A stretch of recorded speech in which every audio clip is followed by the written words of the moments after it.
Breaking news in the world of football. You know those moments when a transfer saga just consumes the headlines, keeping you absolutely glued, wondering where players are going to land next? Oh yeah, completely dominates everything. Exactly. Well, we're diving headfirst into that whirlwind today. We're going to pull back the curtain on the intricate dance of deals that shapes the beautiful game. Welcome back to the Deep Dive. This is your go-to place for cutting through all the noise and getting straight to the heart of what really matters. We take your sources, your curiosities, and we, unpack them. Trying to make sense of it all. Help you get well-informed without feeling totally overwhelmed by just the sheer volume of stuff out there. And today, we're taking a magnifying glass to the absolute latest, the most crucial insights from Fabrizio Romano, The man himself. the undisputed master of the football transfer market. So if you're looking for the inside scoop, the specific details that truly matter, and maybe the hidden mechanics behind these multi-million euro moves, you're absolutely in the right place. And hey, while you're here, make sure you hit that subscribe button. Turn on notifications too, so you never miss a deep dive into the topics that matter most to you, whether it's football, science, anything really. Absolutely. So our mission today, basically, is to pull out the most important nuggets of knowledge from Fabrizio's recent updates. We want to go beyond just the headlines, to understand the real strategic implications. Yeah, because it's never just player A moves to club B, is it? Exactly. It's fascinating how much nuance exists, even in deals that look straightforward on the surface. We'll be navigating the complexities of these high-stakes negotiations, digging into what the players actually want, and dissecting the intricate financial details, the stuff that really shapes the landscape. The why and the how, not just the who and where. Precisely. Get ready for some genuine aha moments, because there's always more beneath the surface. We're paying close attention to every specific detail Fabrizio has shared. Okay, let's unpack this first big move then. It's already a done deal. Anthony Elanga, moving from Manchester United to Newcastle. Now, on the surface, yeah, it's a transfer, but there are some really interesting financial bits here. Shows how complex these deals really are. There's this sort of hidden layer of business going on. Yeah, and what's truly insightful here isn't just the transfer fee Newcastle's paying, though. We'll get to that. If we kind of zoom out for a second, connect it to the bigger picture. Yeah. The real story for Manchester United is the extra cash they're getting. Right, the sell-on clause. Exactly. They've secured a pretty significant sum, Fabrizio says, around £7 to £8 million, and that's from a sell-on clause tied to a previous deal involving Elanga. So this was baked in from way back. Likely, yeah. It wasn't just the simple percentage of profit from this specific resale. It was probably a clause they put into his first pro contract, maybe, or perhaps when he was first sold or loaned out at a lower value. It's designed so United kept a slice of his future transfer value. Smart. Very smart. It really highlights the hidden long-term value in, clever contract structuring and good player development for clubs like United. It shows how elite clubs can keep profiting from players even after they've technically left, turns the academy into a revenue stream, almost. Yeah, not just a cost center. That's crucial these days. So it's not just about selling, it's the foresight to include clauses that pay out later. Makes United kind of perpetual beneficiaries of their own youth work. Absolutely. A serious financial win for them, even after he's gone. But what about Newcastle's side of things? Fabrizio mentioned a pretty substantial package, £55 million, for a player who, let's be honest, struggled to nail down a starting spot at United. Does that feel right? Tell us about Newcastle's ambition and Eddie Howe's strategy. Well, for Newcastle, Fabrizio calls Elanga a fantastic player and a top winger they genuinely prioritized.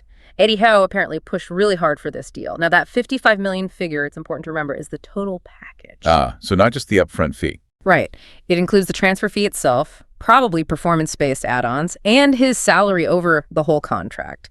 So this kind of investment, it shows Newcastle sees him not just as, squad depth, but as a key piece in their tactical setup. High expectations then. Definitely. Suggests they expect immediate impact, long-term potential.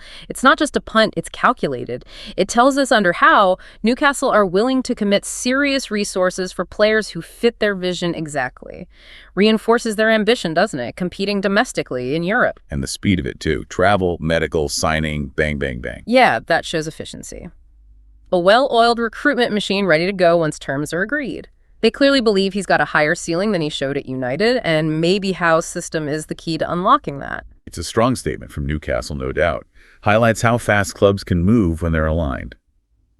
Okay, shifting gears a bit. Another confirmed signing for a top club. And this one, well, it's particularly interesting for Arsenal fans. It's been brewing for a few weeks, but the formalities are now totally complete for Christian Nørgaard to officially join Arsenal. Yeah, this move for Nørgaard, the Danish midfielder, is actually incredibly significant because, as Fabrizio explicitly states, he leaves Brentford, becomes an Arsenal player, and he's directly replacing Thomas Partey in that squad dynamic. A direct replacement. That's quite specific. It is. And Fabrizio also made a point to mention a prior midfield replacement, Jorginho, alongside a slightly cryptic reference to Zuendi. Now, Zuendi, that's Fabrizio's own shorthand. Could be a youth player, maybe a specific tactical role filled internally alongside Jorginho, or even someone he hinted at before as part of Arsenal's long-term midfield thinking. Interesting. So what does this Nørgaard signing tell us about Arsenal's midfield strategy?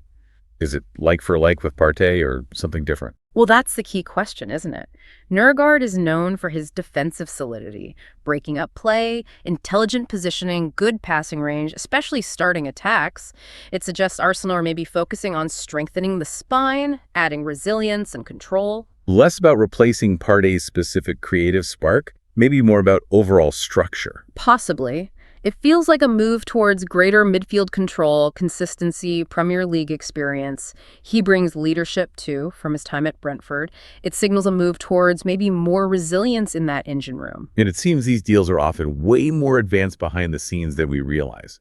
Fabrizio noted the "here we go" was basically sorted almost 2 weeks ago. Exactly. It highlights the meticulous planning, the fact that documents, contracts, all exchanged weeks ago, medical ready, long before any official announcement. It speaks volumes about how these top-level deals are put together. Minimizes risk, avoids last-minute problems. Precisely. It's professional. It shows Arteta's vision for building a squad with specific profiles, specific depth.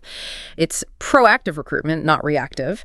They identify targets, do their homework, and execute quietly, often way before the public gets wind of it. So getting Nørgaard done early lets them focus elsewhere now. Exactly. Allows them to move on to the next target immediately. Okay, let's turn our attention now to what might be the most captivating, maybe frustrating saga right now, Viktor Gyökeres. What does all this mean for his potential move to Arsenal? This is where, as Fabrizio puts it, things are intense, difficult, happening right now in Portugal. Yeah, and what's truly fascinating here is the stalemate. It goes way beyond just a simple disagreement over money. Arsenal apparently hoped to wrap this up quickly on Sunday, but Sporting's president, Federico Varandas, he's been absolutely unyielding, insisting on 70 million guaranteed plus add-ons. And Arsenal offered 65 million plus add-ons. Now, on paper, 5 million difference plus extras. For a club like Arsenal, that seems bridgeable, doesn't it? You'd think so. But Fabrizio explicitly points out, for Sporting, it's not just about the money. It's fundamentally about showing how firm they are. It's a strategic power play. Club pride, setting a precedent. Exactly that. Setting a market precedent for their top assets. They want to send a message. We don't get bullied into selling cheap. Our valuation stands. It's about deterring other clubs in the future, establishing their position for the next big sale. It's a long game, even if it delays this specific transfer. And sounds like outside noise isn't helping either. Fabrizio mentioned leaks. Leaks around the story were also not helping that much, making things quite tense on Sunday night. That's a rare glimpse, isn't it? How whispers can derail things. It really is. It makes you wonder how clubs and players navigate that kind of public pressure, especially when info, right or wrong, hits the media. Do leaks ever actually help anyone? Or do they just harden positions, complicate talks? This is like the latter, usually. Often, yeah. It's a double-edged sword. Creates pressure, makes clubs feel cornered, maybe exposes strategies, leads to a breakdown in trust. Fabrizio's report suggests it definitely contributed to that tense situation Sunday, shows how fragile these talks are. Every bit of info, intended or not, can shift the dynamic. But here's where it gets, well, really interesting. Quite remarkable, actually. Gyökeres himself. He's apparently doing absolutely everything he can to make this move happen, like a huge personal effort. Yeah, connecting this to the bigger picture, Gyökeres' actions are just a powerful display of this evolving player power dynamic and commitment. Fabrizio details how he sent private personal messages directly to Sporting's president. Not just the directors, straight to the top. Straight to the top, bypassing the usual channels. And even more remarkably, he apparently gave up 2 million euros from his own future salary package, offered it up so that money could go towards Arsenal's proposal. Wow. He's subsidizing his own transfer. Effectively, yes. It turns the player into an investor in his own move. Creates a massive incentive for Arsenal, puts huge pressure on Sporting, knowing their asset's value is what may be dropping without his full commitment. That's incredible, giving up $2 million. Yeah. That shows unbelievable desire to join Arsenal. It really does. But it raises that critical question. When a player goes to such lengths, does it actually speed things up? Or does it complicate things? No. Especially with a tough, strong club like Sporting, who seem determined to stand firm. Could it just make them dig in more? A real standoff, then. Astonishing commitment, though. Fabrizio also relayed a very firm line, apparently from Gyökeres' side. Forget about him going back to training. Forget about him playing football forward work. Sporting Gyökeres wants to go to Arsenal. Yeah. That's pretty blunt. It is unequivocal, makes his position crystal clear to everyone, and it raises big questions for Sporting, doesn't it? What about team morale, the dressing room, future relations with players, agents? If your star player makes it this clear he's done. Creates a very difficult situation. Hugely. Does it backfire? Make Sporting dig in deeper out of principle? Or does it eventually force their hand when a player's mind is so obviously made up and his value starts to, diminish without full commitment? It's a calculated risk from Gyökeres, for sure. Yeah. Shows he's all in on Arsenal. Absolutely. His conviction is clear. This is the move he wants.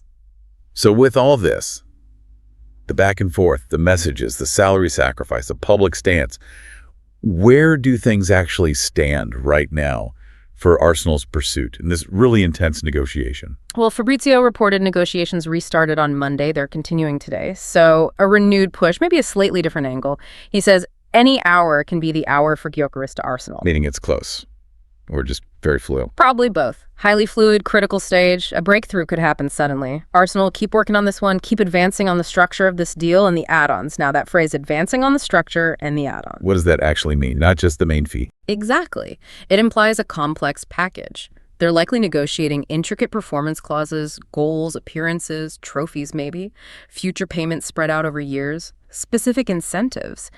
These add-ons are key when the main fee is the sticking point. A way to bridge the gap without putting all the cash down up front. Precisely. Meet the seller's valuation, but make some of it contingent on success or defer it. And that detail from Fabrizio, every minute can be important. It just highlights how unpredictable these top-level talks are, even when they seem close. Huge pressure on everyone to get it done fast. But Arsenal remain optimistic, confident. Apparently so. Still pushing, still working on it, shows strong belief in the player and that they can eventually reach an agreement despite the difficulties. Okay, let's switch gears completely now. Let's turn our attention to Manchester United's activities. United fans, you've been asking a lot about this next one. Bryan Mbeumo, what's the latest on his potential move? Yeah, what's really striking here is the language Fabrizio uses. Absolute priority for Bryan Mbeumo. Now, in a transfer window absolutely filled with rumors, endless names linked, that level of focus, that specific term for one player, it signals clear intent from United. Means they've pinpointed him for a specific role, a specific need. Exactly. It makes you ask, what qualities does Mbeumo have that make him the top target, above everyone else? What does it say about their tactical needs, the gaps Ten Hag wants to fill? And what are those qualities typically? Well, Mbeumo's known for his versatility across the front line, right? His direct attacking play, consistent goals and assists from wide areas. He could provide that much-needed width, pace, output, maybe from the right flank. Plus, he's got a decent defensive work rate, which is crucial in Ten Hag's system. So he fits a clear profile for their attacking refresh, and he's Premier League proven. Adds that layer of reliability they probably feel they need. He's not just one of many options. He seems to be the option right now. And it sounds like the player himself is pretty keen, which always helps, doesn't it? Oh, massively. Fabrizio states United are fully focused on the deal. Conversations are still ongoing with Brentford. And the fact that the player is still waiting for United, that suggests a strong personal desire. He's ready, likely agreed personal terms already. That player willingness can really push things along. It can be powerful. The buying club knows they have commitment. The selling club has an increasingly unsettled asset. But, the final agreement with Brentford, that's still the hurdle. Brentford aren't easy negotiators either. Not at all. They'll want their price. So while United has absolute focus and Mbeumo is the top priority, getting that fee agreed with Brentford is the key. The ongoing talks show United are persistent, though. Right. Okay, and speaking of strikers and United, Yeah. Victor Osimhen, His name's been linked with them, other English clubs, for what feels like an eternity, a real saga. But Fabrizio has some crucial clarifications here, seems to cut through the noise. Yeah, and connecting this to the bigger picture, Osimhen's stance on his salary, it really reveals a key point about modern player power, doesn't it? Star talents, high demand. They have significant leverage and very clear financial expectations. And Fabrizio was consistent on this.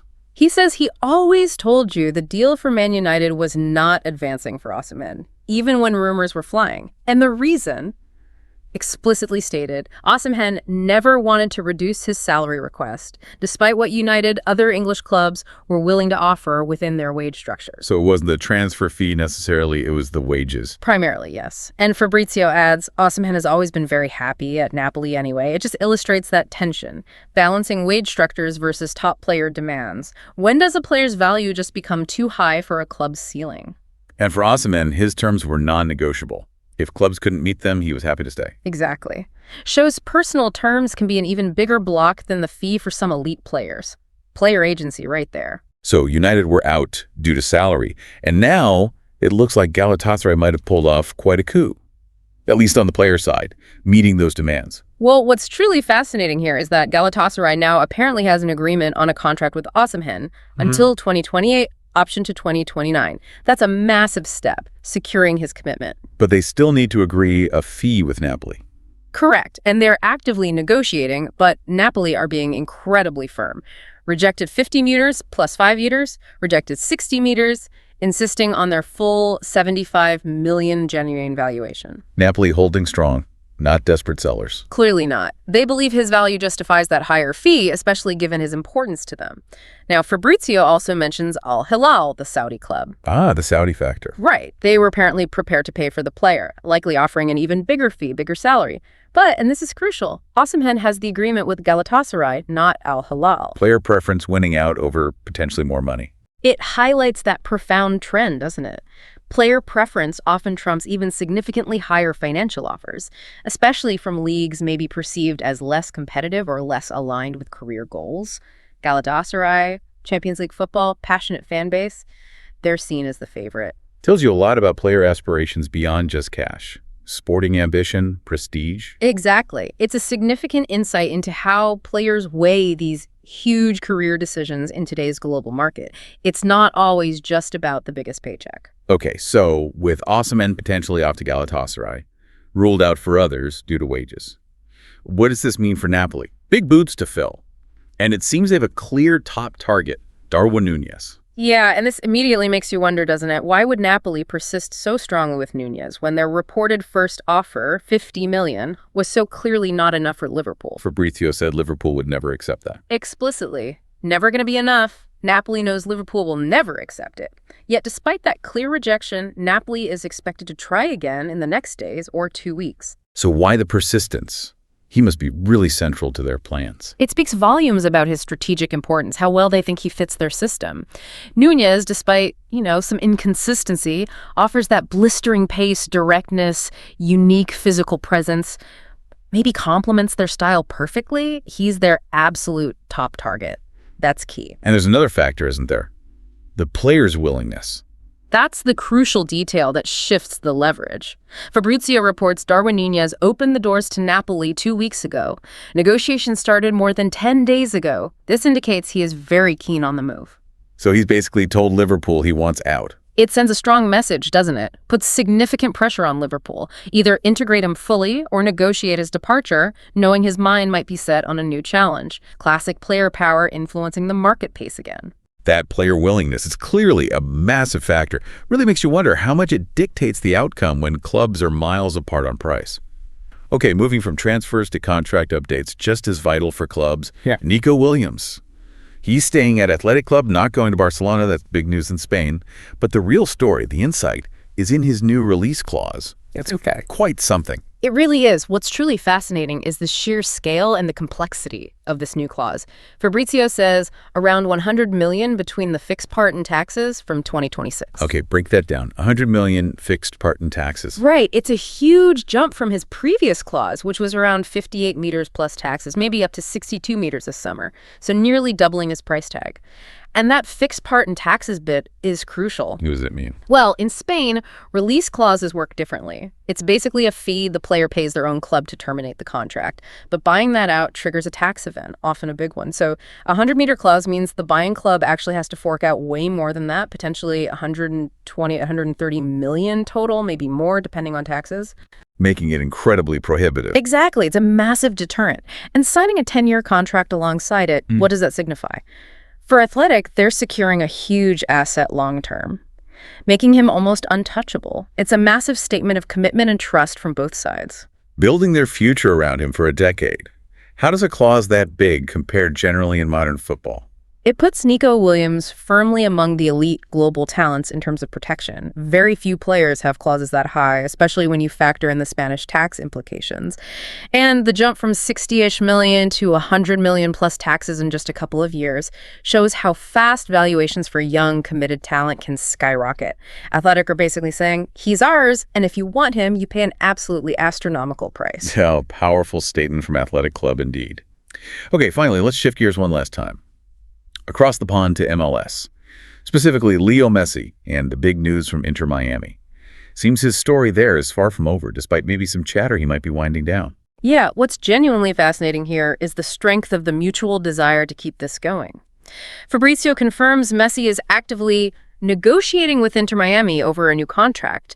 And crucially, both sides, Inter Miami and Messi, are on the same page. They want to continue together. Which is huge. Yeah. Beyond the obvious commercial side, the global attention, what does his continued presence mean for MLS?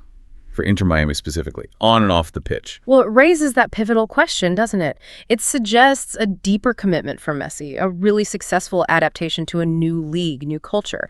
His presence just continues to elevate the league's profile globally, attract new fans, and maybe most importantly, it inspires other top talents to see MLS as a viable, attractive option, not just a retirement home. A foundational piece for Miami's long-term vision then. Shifts perceptions. Absolutely. Moves them beyond just being a curiosity into a serious footballing project. His presence alone is transformative. And Inter Miami aren't stopping there, are they? Not just retaining their megastar. They're looking to add another world champion. A serious statement of intent. Rodrigo de Paul. That would be massive. Huge. And connecting this to the bigger picture, adding a world champion like DePaul signals Miami's serious intent to build a truly competitive, star-studded team around Messi, not just relying on individual brilliance. So what's the status there? Fabrizio reporting negotiations. Yeah, DePaul is in negotiations to leave Atletico Madrid and go to Inter Miami, potentially joining Messi. And importantly, the player is keen on the move. Discussions are very positive. What would he bring tactically alongside Messi? That's the key consideration. DePaul is known for tireless work rate, defensive contribution, leadership, technical quality in midfield. He'd provide the engine, the tenacity, the ball winning that could offer crucial balance to a team built around attacking flair. Adds massive quality and a winning mentality. Transforms their midfield. Sounds like a tricky negotiation with Atletico, though. But Miami are determined. Seems so. They're negotiating with Atletico for a free transfer this summer, or, if that doesn't work, potentially getting him on a free next summer. That pragmatic approach, exploring both immediate and future options, shows real determination, patience, long-term vision. Flexible but focused. Exactly. And Fabrizio confirming yesterday's exclusive story is 100% cool for DePaul. That's basically his highest stamp of approval short of, here we go. He's very confident it's progressing well. And again, it shows the league's growing appeal, doesn't it? Getting players like DePaul interested. Definitely. It's another clear signal. MLS isn't just an end-of-career move anymore. It's becoming a legitimate destination for top players, even those seemingly in their prime, looking for a new challenge and maybe the chance to play with icons like Messi. Wow, okay, what a deep dive that was. Into the labyrinthine world of football transfers, we went from the intricate financials of Elonga's sell-on clause and Newcastle's big investment. The strategic planning behind Nørgaard to Arsenal. Yeah, then that intense battle for Gallagher's player sacrifice versus club pride, Manchester United's laser focus on Mbemo. While Osimhen's salary demands dictated his surprising next step. Exactly. And Napoli's persistence for Nunez, that staggering release clause for Nico Williams. Right. It's so clear that player desires, complex financial structures, even, media leaks, they all play such a crucial role in these massive deals. It's really not just about the final fee, is it? Not at all. It's the strategy underneath, the human element, ambition, desire, pride, and these shifting power dynamics. Absolutely. And, seeing this intricate tapestry, especially players like Yerkers making huge personal sacrifices or taking really strong public stances to force their moves, it really highlights this evolving dynamic, doesn't it? This rise in player power. Definitely feels like a trend. So it leaves us with a pretty compelling question for you, the listener. What? As this player power seems to keep growing, with more athletes actively influencing where they go, sometimes even at personal cost, how is this going to reshape the future of the global transfer market? Will clubs find new ways to keep control? Or will players just increasingly dictate terms? Exactly. Will we see more players just forcing moves? Or will clubs get more sophisticated in asserting control over their assets? Think about it. How much agency does a player really have when millions are involved? And how will clubs adapt their strategies to this new reality of, well, heightened player influence? It's a fascinating trend to watch, going to shape things for years. For sure. Okay, that's all the time we have for this deep dive. We really hope you feel more informed, maybe a little surprised, perhaps even more curious about all the hidden workings of the football world. It's definitely more than just what happens on the pitch. So much more. If you enjoyed this deep dive, please make sure to like this video, hit that notification bell, and of course, subscribe to the channel so you don't miss our next deep dive into the fascinating world around us. We love hearing your thoughts, too. Yeah, absolutely. Let us know in the comments below what stood out to you from today's discussion. Yeah. What deals are you watching closely? Until next time, keep learning, keep questioning, and keep digging deeper.